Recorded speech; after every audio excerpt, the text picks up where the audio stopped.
Hey friends, if you wish to fix NETERR CERT Authority Invalid error on your Windows computer, then please watch this video. I will guide you through the solutions.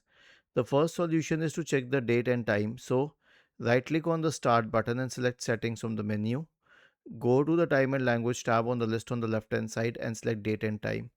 Turn all of these three switches on and then click on Sync Now and wait till you get a tick mark here. The next solution is to update the browser. Okay, let's say that the browser is Chrome. So search for Chrome in the Windows search bar and go to Google Chrome. Click on these three dots at the top right corner, and then you can scroll down to help and click on About Chrome. The same is the process for Edge. And obviously, you can try a different browser like Microsoft Edge. Was this helpful? If yes, then please subscribe to the channel. If not, then let us know in the comment section of the video on how we could help you further. Thank you for watching this video and have a nice day.